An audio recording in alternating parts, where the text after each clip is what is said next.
Oi, turma, do livro Quem Ama Educa, do Isamitiba, parte 2, Caminhos para uma Nova Educação. A gente vai ver 3 textos, porque são pequenininhos, então um é Mais que Bebê Simpático, Hora da Papinha e Tudo Vai para o Chão. Então vamos ver o Mais que Bebê Simpático. O sorriso é uma das primeiras manifestações infantis que dão grande alegria aos pais. Por volta dos 3 meses, os bebês começam a sorrir para o mundo. É o orgulho dos pais. Vai ser uma criança simpática. Estudos mostram que a criança sorri porque reconhece rostos, figuras humanas. É como se gostasse das pessoas e, consequentemente, do agrado delas. A percepção de outro ser humano é um dos principais sinais de religiosidade. Portanto, os pais devem aproveitar esse momento para estimular a criança, dizer coisas boas para ela. Mesmo não entendendo, ela guarda a sensação de que foi bem recebida e começa a interagir. Seus recursos ainda são escassos se comparados com os de um adulto. Só um sorriso. Ela ainda precisa de mais de gente grande. E a hora da papinha. Enquanto o bebê depende totalmente dos adultos, a responsabilidade dos pais é grande, mas não há muitos conflitos. O desafio tem início quando a criança começa a mostrar vontade própria e contraria os pais. Um dos primeiros momentos em que isso acontece é quando a papinha é introduzida na vida do bebê, por volta de 4 a 5 meses de vida. É a partir do 6º mês que o aparelho digestivo do bebê está mais maduro e há menor risco de cólica com a introdução de novos alimentos. O ideal seria que o bebê mamasse exclusivamente no seio até o 6º mês, e só então as papinhas fossem sendo introduzidas devagar. Infelizmente, essa é uma realidade para apenas 30% das mulheres com filhos. Muitas vezes por razões profissionais, outras por má orientação sobre a amamentação. Na hora de alimentar a criança, os adultos devem ser pacientes e não encarar o estranhamento inicial do bebê como rejeição. Esse é um vício do pensamento adulto. No começo, a criança não sabe comer. Comer é um dos seus primeiros gestos ativos, muito diferente de mamar com mamadeira ou no seio, o que preenche toda a boca. Tudo é estranho para ela. A textura, a temperatura, o sabor. Além disso, comer exige da criança um esforço neuropsicomotor. Ela ainda não sabe engolir. Deixa a comida escorrer pela boca. A reação instintiva do bebê é tentar sugar a colherinha. Só aos poucos vai descobrindo como funciona o ato de comer. É uma fase de socialização elementar. Aprende coisas que mais tarde terá de fazer sozinho. A grande vantagem de o ser humano nascer sem saber nada é que pode aprender tudo. Os primeiros professores de um bebê são as pessoas que lhe oferecem cuidados. É com elas que ele cria seus primeiros vínculos. A troca constante de cuidadores, portanto, dificulta a formação de vínculos que são, afinal, o caminho por onde passa o amor dos pais. O amor que chega ao bebê já começa a compor uma parte importante de sua autoestima, e um dos principais componentes da felicidade, como sabemos, é a autoestima. E o terceiro texto, tudo vai para o chão. O dia a dia do bebê é cheio de surpresas. A cada dia ele parece como uma nova conquista. Seu desenvolvimento neuropsicomotor vai lhe propiciando novas habilidades que ele testa com os objetos e as pessoas que o cercam. Primeiro o bebê consegue segurar objetos, depois aprende a movimentar as mãos e rapidamente adquire a capacidade de arremessar os brinquedos para longe. O próximo passo será jogar comida lá do alto do cadeirão. Se os pais recolhem tudo que a criança joga, essa passa a ser uma brincadeira bastante divertida para o bebê e bastante cansativa para os adultos. Jogar é obter de volta. É para o bebê uma maneira de conhecer o mundo. Faz parte do seu desenvolvimento. A criança não deve levar bronca por jogar a comida no chão, mas também não deve ser estimulada a transformar aquilo num divertido jogo de pais gandulas. Quando a criança atira longe um objeto e percebe que algumas coisas voltam e outras não, esse comportamento arremessador não é estimulado e tende a desaparecer com o desenvolvimento. Mas enquanto isso não ocorre, como a criança aprende que pode jogar um brinquedo, mas não a comida? Seu primeiro aprendizado em relação à alimentação é hora de comer, não é hora de brincar. É claro que a alimentação deve ser para a criança um momento gostoso, mas o prazer deve vir da convivência familiar durante a refeição e não das brincadeiras com a comida. Mãe e pai precisam ensinar o filho que não se deve jogar nada na hora de comer. Dificilmente a criança entenderá isso desde o princípio. Portanto, não se pode agir com brutalidade, dar tapinhas nem gritar com ela.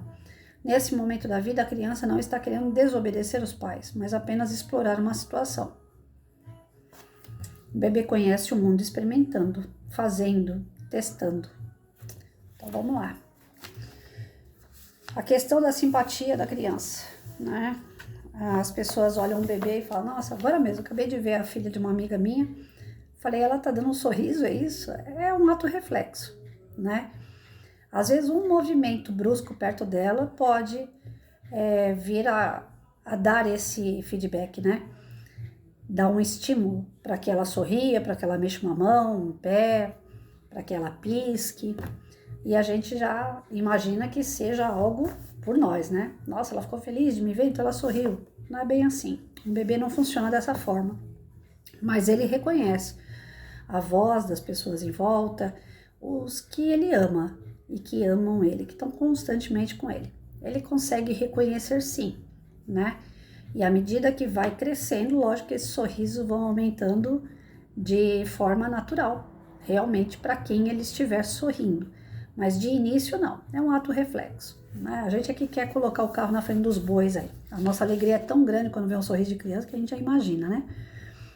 E esse recurso que as pessoas utilizam, né, de segurar a criança, de dar carinho para a criança, de brincar, de alimentar, esses recursos do dia a dia criam elos. E a criança, ela tem o sentimento, ela já consegue sentir essa energia de quem realmente está ali cuidando dela. Aí, ao longo do tempo, passa a ser natural um sorriso de verdade, não um ato reflexo. Na hora da papinha, ele coloca aqui que o ideal é até os 6 meses, né, a criança ser amamentada. Eu sou obrigada a discordar um pouco, porque a minha realidade foi outra, mas aí vai de cada um, né? Como eu sempre falo, eu não tô aqui para dar receita para ninguém. O que deu certo para mim pode dar errado para alguém, então eu não tô aqui para dar receita. Mas cada caso é um caso. Existem aí aqueles casos como o meu, que é uma exceção. Eu não consegui amamentar meu filho, né? O leite empedrou, ele primeiro, meu peito inflamou, depois infeccionou, foi horrível, eu sofri demais e não consegui amamentar.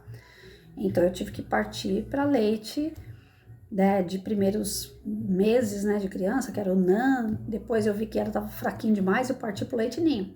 Então eu não tive essa sequência aqui, seguindo certinho, cada mês o que deveria. À medida que eu via que ele ia aguentando a papinha, eu já introduzia a papinha, lógico, bem líquida no começo, né? Depois a gente começa a colocar um pouquinho mais grossa. E como eu trabalhava fora, também não tive esse vínculo, né, por muito tempo. Só o tempo mesmo que eu tive de afastamento por conta da gestação. Mas depois que eu voltei a trabalhar, aí as pessoas que cuidavam dele para mim é que começaram a introduzir papinha, né? Começaram a ver essa diferença entre o leite e o alimento um pouquinho mais pastoso.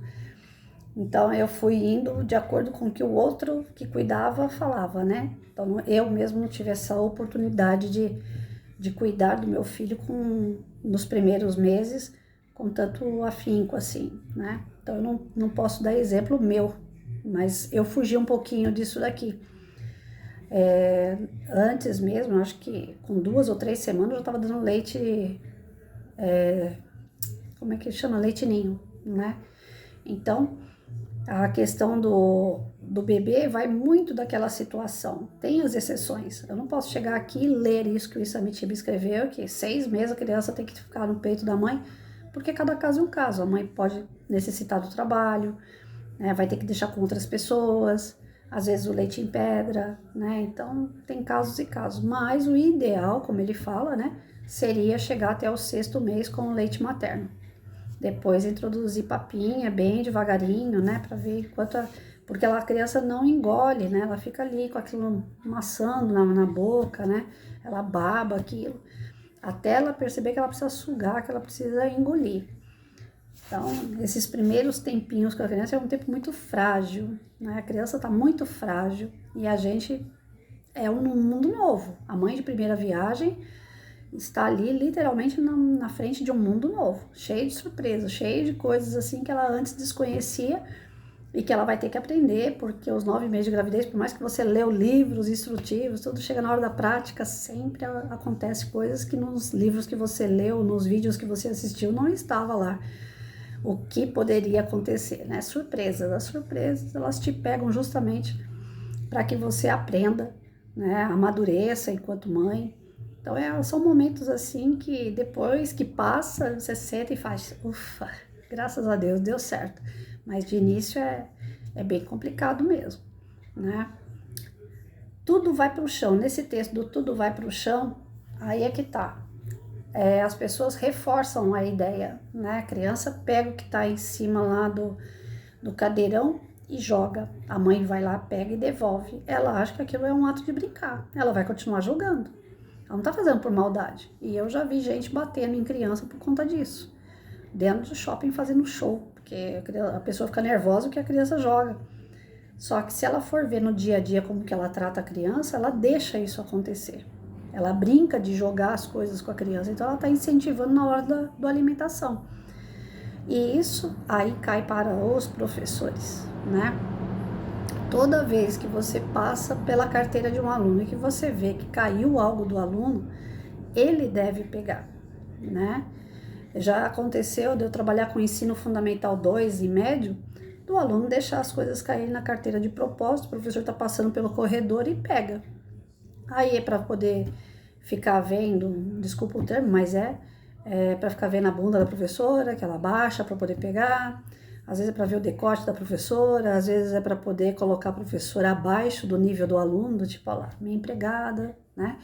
Então os alunos desafiam a gente nesses pequenos gestos de delicadeza que nós queremos ter enquanto professor. Só que nós estamos errados. Caiu, o aluno mesmo tem que pegar. Um bebê caiu, ele não vai cair, ele não vai sair lá do cadeirão para pegar. Mas o ideal é que explique um tom firme para ele, não, comida não pode jogar. Na hora da comida eu não tô brincando com você, né?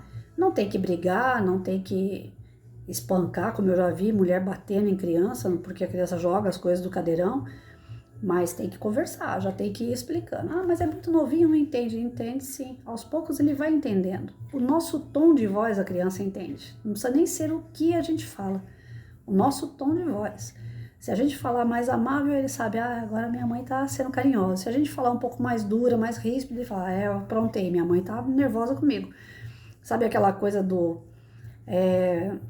se você fala Patrícia, eu vou falar, não, Patrícia...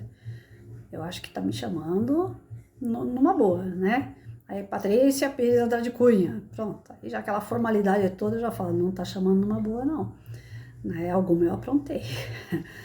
Então, a minha mãe mesmo, ela me chamava muito, né? Patrícia, vem aqui. Então, quando ela falava Patrícia, vem aqui, era normal.